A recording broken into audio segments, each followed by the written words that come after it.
ఈ recording button నొక్కడం మంచిది. ఇది న్యూ స్టోరీనే కదా చెప్తున్నారు. ఇప్పుడు రికార్డింగ్ చేయండి. అంటే అది అంటే ఆ ఫస్ట్ గ్రూప్ వాళ్ళు అని మేము అంటే క్లీన్ చేసిన వాళ్ళని అంటే మేము సీనియర్స్ మేమే ఇక్కడ ఉంటామన్నారు. వాళ్ళు రిఫ్యూజ్ చేశారు, మీరు ఉండడానికి వీల్లేదు, మేము కదా క్లీన్ చేసుకున్నాం అని. అప్పుడు వాళ్ళు ఏం చేశారు, ఆ వాళ్ళని కొట్టడం మొదలెట్టారు. సీనియర్ మాంగ్స్ ఆ భరించలేనంతగా వాళ్ళు అరుస్తున్నారనమాట బాధతో. అంటే గట్టిగా కొట్టారు. ఆ బాధ భరించలేక వీళ్ళు అరిచారు. అప్పుడు ఈ ఈ బుద్ధా వరకు వచ్చేసింది ఈ న్యూస్. ఇది తెలుసుకుని ఏంటి ఈ దెబ్బలాట ఇద్దరి గ్రూపుల మధ్య అని అడ్మాయిష్ వాళ్ళని దెబ్బలాడి ఆయనకి ఏం చెప్పారంటే డిసిప్లినరీ రూల్ ఏంటంటే ఎవరు ఎవరిని హట్ చేయకూడదు కదా అని. Should refrain, monks should refrain అంటే వాళ్ళు ఎప్పుడు కూడా ఇంకొకరిని బాధ పెట్టకూడదు అని. తర్వాత ఆ అందరూ ఈ వైలెన్స్ కి అందరూ కూడా వణికిపోయారు. ఎందుకంటే సామాన్యంగా మాంగ్స్ అలా ఉండరు. అందరికీ మృత్యుభయం వచ్చింది. Comparing one self with others do not harm, do not kill. అంటే మనం ఇతరుల్ని మనలాగే అని చూసుకుంటే ఇప్పుడు హారం చెయ్యం, చంపం కూడా. అంటే వాళ్ళు మనలాంటి వాళ్ళే అనుకుంటే మనం హాని చెయ్యము, వాళ్ళని చంపం. Commentary. Commentary: Fear Death. Buddhism has analyzed the phenomenon of death quite extensively. The Patika Samuppada describes the process of rebirth in subtle technical terms and assigns death to one of the following four causes. First, exhaustion of the reproductive karmic energy, Kamakhya. The Buddhist belief is that, as a rule, the thought, volition, or desire, which is extremely strong during lifetime, becomes predominant at the time of death and conditions the subsequent birth. In this last thought process is present a special potentiality when the potential energy of this reproductive Janaka Kama is exhausted. The organic activities of the material form in which is embodied the life force cease when even before the end of the life span in that particular place. This often happens in the case of beings who are born in states of misery, apaya, but it can also happen in other planes. The second one, the expiration of the life term ayukkhaya, which varies in different planes. Natural deaths due to old age may be classed under this category. There are different planes of existence with varying age limits. Irrespective of the karmic force that has yet to run, one must, however, succumb to death when the maximum age limit is reached. If the reproductive karmic force is extremely powerful, the karmic energy rematerializes itself in the same plane, or as in the case of devas, in some higher realm. Third point, the simultaneous exhaustion of the reproductive karmic energy and the expiration of the life term. Ubhayakkhaya. Fourth one, the opposing action of stronger karma unexpectedly obstructing the follow of the reproductive karma before the life term expires. Upacheda ka karma. Sudden, untimely deaths of persons and the deaths of children are due to this cause. A more powerful opposing force can check the path of a flying arrow and bring it down to the ground. So, a very powerful karmic force of the past is capable of nullifying the potential energy of the last thought process and may thus destroy the psychic life of the being. The death of Venerable Devadatta, for instance, was due to a destructive karma which he committed during his lifetime. The ఏం first చెప్తున్నారు ఈ reproductive అంటే sex ఎనర్జీని wrong గా use చేస్తానుగా ఏంటి అదే చెప్తున్నట్టున్నారు. అవునండి. అంటే సెక్స్ అనేది ఫర్ రిప్రొడక్షన్, దాన్ని లగ్జూరియస్ గా అలా వాడుకుంటే దాని వల్ల అన్టైమ్లీ డెత్లు ఇలాంటివన్నీ అవుతాయి అన్నట్టుగా చెప్తున్నారు. అది చూద్దాం అయితే. నేను అయిపోయిందా మీరు చదవడం? ఇంకా కంటిన్యూ అవుతుంది. ఆ 4 పాయింట్స్ వరకు చెప్పండి. అవసరం ఉంటే ఇప్పుడు టైం ఉంటే మీరు చెప్దురు కానీ. అలాగే ఇంకా 15 మినిట్స్ ఉంది కదా, కంటిన్యూ చేయండి. ఎక్కడి నుంచి చెప్పాలి? కమెంట్రీవా? కామెంటరీ. కామెంట్రీలో ఫియర్ అంటే ఇక్కడ మక్కారో బతియాంతి ఫియర్ డెత్ అని అర్థం. అంటే మృత్యుభయం. బుద్ధిజం అనలైజ్ చేసింది ఏంటంటే ఈ మృత్యు అన్నది చాలా విస్తారంగా, అందులో ఇక్కడ పటిక్క సమ్మపాద అన్న ఆయన డిస్క్రైబ్ చేస్తున్నారు.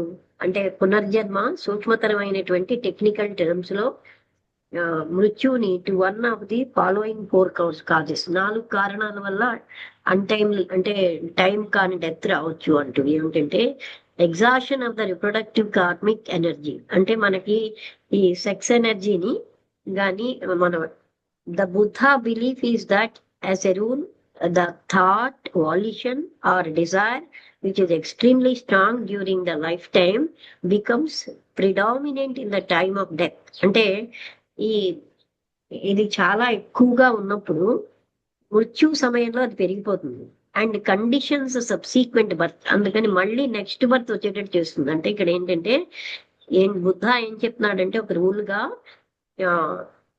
విచ్ ఈజ్ ఎక్స్ట్రీమ్లీ స్ట్రాంగ్, అంటే ఎక్కువగా గట్టిగా ఉన్న కోరిక మృత్యు సమయంలో మళ్ళీ పెరిగిపోతుంది అనమాట. అందుకని నెక్స్ట్ బర్త్ లో దాంతో పుట్టేటట్టుగా అవుతుంది. In this last thought process is present a special potentiality.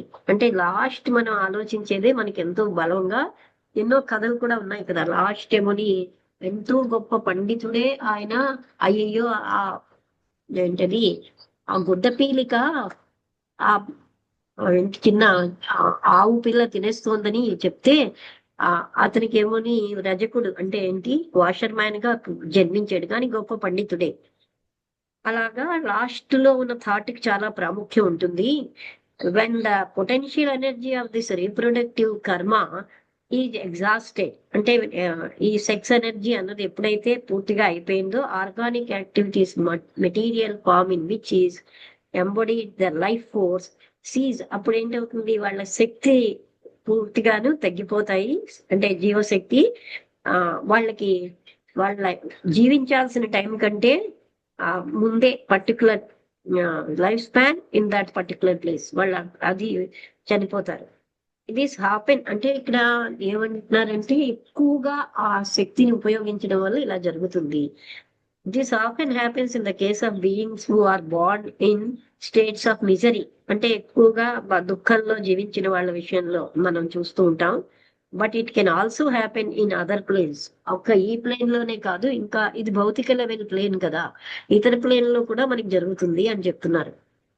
తర్వాత expiration of the life term which varies in different planes, అంటే రకరకాలైనటువంటి ప్లేన్స్ లో దానికి వేరే, అంటే భౌతిక శరీరం మృత్యు ముందు అవుతుంది, తర్వాత కామ శరీరం, అలాగా వాటి యొక్క శరీరాలు ఒకేసారి అన్ని శరీరాలు చనిపోవు. Natural deaths due to old age, అంటే ముసలితనంలో సహజమైనటువంటి మృత్యు అన్నది may be classed under this category, అంటే వాళ్ళకి ఈ కేటగిరీలో అంటే న్యాచురల్ డెత్ వస్తుంది. There are different planes of existence with varying age limits, అంటే వేరే రకరకాలైనటువంటి ఏజ్ లిమిట్స్ లో డిఫరెంట్ ప్లేన్స్ ఆఫ్ మృత్యు ఉంటుంది. Introspective of the karmic force it has yet to run, అంటే ఈ కర్మ ఫలితం ఇంకా మనం అనుభవించాలంటే one reached one must however succumb to death when the maximum age limit is reached. అంటే కర్మ ఫలితాలు అనుభవించడానికి ఆయన పూర్తి వయసు వరకు ఉంటాడు. If the reproductive karmic force is extremely powerful, అతనికి ఉన్నటువంటి లైంగికమైన ఆ శక్తి చాలా పవర్ఫుల్ గా ఉంటే karmic energy rematerialises itself in the same plane. అదే ప్లేన్ లో ఆ కార్మిక్ శక్తి మళ్ళీ కూడా అది మెటీరియలైజ్ అవుతుంది. As in the case of devas in some higher man, అంటే దేవతలు ఆ విధంగా మళ్ళీ మళ్ళీ వాళ్ళకు ఉన్నటువంటి ఆ శక్తితో జీవిస్తారు.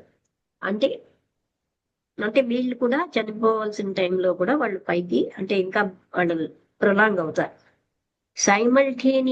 Stimulations, exhaustion of the reproductive karmic energy and the expiration of the lifetime. అంటే ఈ రిప్రొడక్టివ్ కార్మిక్ ఎనర్జీ అంటే ఈ సెక్స్ ఎనర్జీని స్టిమ్యులేట్ చేయడం వల్ల, ప్రేరించడం వల్ల expiration of the life time term, అంటే వాళ్ళకి లైఫ్ టర్మ్ అనేది ఎక్స్పైర్ అయిపోతుంది, తగ్గిపోతుంది. The opposing action of a stronger karma unexpectedly obstructing the flow of the reproductive కామన before the life term expires. Opposing action అంటే వ్యతిరేకమైనటువంటి పని, ఒక గట్టి కర్మకు వ్యతిరేకంగా అన్ఎక్స్పెక్టెడ్ గా ఏం చేస్తుందంటే ఆ రిప్రొడక్టివ్ కామనాన్ని అది అబ్స్ట్రక్ట్ చేస్తుంది వాళ్ళ లైఫ్ టైం కంటే ముందే. Sudden untimely death of persons, అందుకని వాళ్ళు చనిపోవాల్సిన టైం కంటే ముందే వాళ్ళు చనిపోతారు. ఆ టైమ్లీ డెత్ కాదది. And the deaths of children are, అలాగే చిన్న పిల్లలు పుట్టి చనిపోవడం కూడా ఈ కారణం వల్లే. అంటే ఆ ఎనర్జీ సరి అయిన విధంగా లేకపోవడం వల్ల. ఏ మోర్ పవర్ఫుల్ అపోజింగ్ అంటే యూజ్ ఆఫ్ ఎనర్జీ అన్నమాట. ఇంకొక అపోజింగ్ ఫోర్స్ ఏంటంటే path of a flying arrow and bring it down to the ground. అంటే అపోజింగ్ అంటే ఎలా అయితే ఒక యారో వెళ్తూ ఉంటే దాని పాతిని అడ్డేసి కిందకు వచ్చేసినట్టుగా అలా జరుగుతుంది అనమాట. సో ఈ very powerful karmic force of the past is capable of multi nullifying the potential energy of the last thought process. అందుకని వాళ్ళకున్న కర్మ ఫలం యొక్క శక్తి లాస్ట్ థాట్ ప్రాసెస్ ఎలా ఉందో దాన్ని బట్టే ఉంటుంది. And may thus destroy the psychic life of the being. అందుకని ఆ వ్యక్తి యొక్క మానసిక జీవితం అన్నది పూర్తిగా వినాశనం అవుతుంది. The death of venerable Devadatta, అంటే దేవదత్తుడి యొక్క మృత్యువు కూడా ఉదాహరణగా డిస్ట్రక్టివ్ కామన, ఆయనకు కూడా ఇలాంటి వినాశకరమైనటువంటి కోరిక which he continue during his life time, ఆయన జీవితం అంతా కూడా అలాగే చేసేట. అందుకని ఆయన ఆ ఫలితం అనుభవించాడు. First 3 are collectively called timely deaths. మొదటి 3 టైమ్లీ డెత్స్ అని అంటే and the 4th is known as untimely death. 4వది అన్టైమ్లీ డెత్. ఒక ఆయిల్ ల్యాంప్ అంటే ఆయిల్ తో ఉన్న దీపం ఉదాహరణగా ఎనీ ఆఫ్ ది ఫాలోయింగ్, ఏ కారణం వల్లైనా అది ఆరిపోవచ్చు. నేమ్లీ అందులో ఉన్న ఒత్తి అయిపోవడం వల్ల, ఆయిల్ అయిపోవడం వల్ల, అదే విధంగా సైమల్టేనియస్ ఎగ్జాషన్ ఒత్తి ఆయిల్ 2 అయిపోవడం వల్ల, లేకపోతే ఇంకేదైనా బాహ్యమైన కారణం వల్ల, అంటే ఎక్కువ గాలి రావడం వల్ల, అలాంటి బాహ్య కారణాల వల్ల కూడా 4 కారణాలతో ఆరిపోతుంది. అలాగే మృత్యు అన్నది ఈ 4 కారణాలు మృత్యువు కూడా ఉంటాయి. వెరీ ఫ్యూ పీపుల్, కొంతమంది ప్రజలే నిజంగా ఆర్ ప్రిపేర్డ్ చనిపోవడానికి సిద్ధంగా ఉంటారు. అంటే ఎవరు చనిపోవడానికి సిద్ధంగా ఉండకుండానే మృత్యు వచ్చేస్తుంది. అందుకనే మనం దే వాంట్ టు లివ్, ఇంకా జీవించాలనుకుంటారనమాట భ్రాంతితో. అది research is making more possible to realize I delusion. అంటే ఇప్పుడు కాంటెంపరీగా జరుగుతున్న రీసెర్చ్ తెలియజేస్తుంది. Craving for more and more of this life, ఇంకా ఇంకా నాకు జీవం కావాలి. అందుకనే లైట్ ఆన్ ద పాత్ లో జీవేచ్ఛని kill out the desire for life అంటారు. ఆ జీవేచ్ఛ ఇంకా కావాలనడం వల్ల somewhat tone down if one believes as many do that this is only one life of a series. అంటే ఎన్నో వరుస క్రమాల్లో ఇదొక జీవితం, ఇంకా ఇలాంటి జన్మలు చాలా ఉన్నాయనేది మర్చిపోతూ ఉంటాం. Plenty more lives are available to those who crave for them. ఇంకా నేను జీవించాలని ఉన్న వాళ్ళకి ఎన్నో జన్మలు. And work begun in this one does not have to be feverishly rushed to a conclusion but may be taken up again in subsequent verse. అందుకని ఇప్పుడు మనం చేసిన కర్మలు ఫలితాలు మళ్ళీ జీవించాలని కోరిక వల్ల మళ్ళీ జన్మలు, ఆ జన్మల్లో కర్మలు ఫలితాలు ఇవన్నీ ఉంటాయి అంటున్నారు. అందుకని ప్లెంటీ మోర్, చాలా జీవితాలు కూడాను ఎవరెవరైతే మళ్ళీ ఇలాగ చనిపోతూ ఉంటారో కర్మఫలాలు అనుభవిస్తూ మళ్ళీ పునరపి జననం పునరపి మరణం. The actual planes of dying are of course various and not all people go through physical agonies. అందరూ కూడా భౌతికమైన బాధలతోటే చనిపోలేదు. అంటే ఈ బాధలు ఎన్నో రకాలు అన్నమాట. చనిపోయేటప్పుడు అందరికీ భౌతిక బాధ వస్తుందని చెప్పలేము. But there is distress of another sort. ఇంకొక రకమైనటువంటి నిస్పృహ కూడా ఉంది. Frightful stress which are set up in the mind of the whose body is dying. చనిపోతున్న వాడి మనస్సులో ఉన్నటువంటి స్ట్రెస్ కూడాను బాధాకరంగా, అంటే భయంకరమైన స్ట్రెస్సెస్ కూడా ఉంటాయి ఆయనకి, ఇచ్ఛకి వ్యతిరేకంగా. అంటే ఇంకా అతనికి this is really the final proof that the body does not belong to me. For if it did, ఇది మనకు ప్రూఫ్ అనమాట. ఈ శరీరం నాకు చెందదు. ఒకవేళ అలా చెందితే I could do what ever I wanted with it. అదే నాది అంటే నేను ఏమైనా చేయగలను నా శరీరాన్ని. But at the time of death although I desire, నాకు ఇంకా జీవించాలన్నా చనిపోయే టైంలో నేనేమోని జస్ట్ అది చనిపోతుంది. మనం ఎంత కోరుకున్నా అది బతకదు. And there is nothing to be done about it. అది మనం ఏం చేయలేము ఆ విషయంలో. అంటే బాడీ నాది నాది అని మనం అనుకుంటున్నాం కానీ ఆ బాడీ చనిపోయే టైంలో మాత్రం దాన్ని ఏమీ చేయలేకపోతున్నాం. అది దానంతా మనం ఎంత కోరుకున్నా జీవించలేం. If I go to what, నేను ఒకవేళ మృత్యువు వైపు వెళ్తే నేను కానీ సంసిద్ధంగా లేకుండా, when the body is dying, fearful insecurity, అంటే భయంకరమైన అభద్రతా భావం అన్నది అనుభవిస్తూ ఉంటుంది. అందుకని దాని ఫలితంగా having wrongly identified the body as myself, శరీరం నేను అనుకోవడం వల్ల కదా ఈ బాడీ ఉండిపోవాలని కోరుతున్నాం. అందువల్ల వాళ్ళకి ఏంటంటే ఆ చనిపోయేటప్పుడు ఏ రకమైన భయంకరమైన బాధో మళ్ళీ అలాగే నెక్స్ట్ బర్త్ లో పుడుతూ ఉంటారు. ఇది కంటిన్యూ అవుతుంది. ఎందుకంటే లాస్ట్ థాట్ కి చాలా పవర్ ఉంది అని చెప్తున్నారు. ఇక్కడితోటి ఇది అయిపోయింది. 3 నిమిషాలు ఉంది కానీ మనకు గుర్తుండదేమో. To all life is dear. అందరికీ జీవితం చాలా అంటే ప్రియమైనదే. ఇదేంటంటే 6 మాంక్స్ కథ. జత్వానా మానెస్ట్రీలో బుద్ధ ఉన్నప్పుడు ఈ విషయం చెప్తున్నారు 6 మాంక్స్ కోసం. అదేంటంటే వాళ్ళ యొక్క ప్రీవియస్ ముందు మనం చెప్పిన వరుసతో దీనికి సంబంధం ఉందంటున్నారు. వీళ్ళు ఏంటంటే ఇన్సిడెంట్ జత్వానా మోనాస్ట్రీలో కొట్టారు కదా 6 monks. The same 2 groups of monks, వాళ్ళిద్దరు గ్రూప్స్ ఒకళ్ళతో ఒకళ్ళు దెబ్బలాడుకున్నారు సేమ్ బిల్డింగ్ లో. As the rule relating to physically hurting others, భౌతికంగా ఇతరుల్ని కొట్టడం, had already been laid down by the Buddha. This particular rule was strictly observed by both groups. అందుకని 2 groups కూడా ఈ రూల్ అబ్జర్వ్ చేయాలి. అంటే భౌతికంగా ఎవరు హర్ట్ చేయకూడదు. ఏదైనా this time one of the 2 groups made threatening gestures to the other group two the extent that the later cried out in flight. అంటే వాళ్ళని థ్రెటనింగ్ గెస్చర్స్ చేశారంటున్నారు. అంటే సైగల్. ఆ పక్క వాళ్ళేమో భయంతో అరిచారు. After hearing about this threatening attitude of the monks ఇలా భయపట్టడం చూసి బుద్ధ ఏమో విని ఆ disciplinary rule preventing the making of threatening gestures to each other, ఒకరికొకరు భయపించుకోవడం, నేను ఇలా చేస్తాను అలా చేస్తాను అలాంటివి విషయంలో బుద్ధుడి విధంగా డిసిప్లినరీ యాక్షన్ ఏంటేంటి చేయకూడదు అన్నటివి చెప్పారనమాట. ఇక్కడితో ఆపుదామండి. ఇంకా 1 నిమిషమే ఉంది, ఆపుదామా?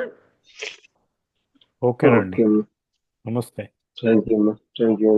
అంటే పేజీ నెంబర్ ఎక్కడికి వచ్చామంటే 441 441కి వచ్చాం. 1250 పేజీలు ఉన్నాయి. ఓకే,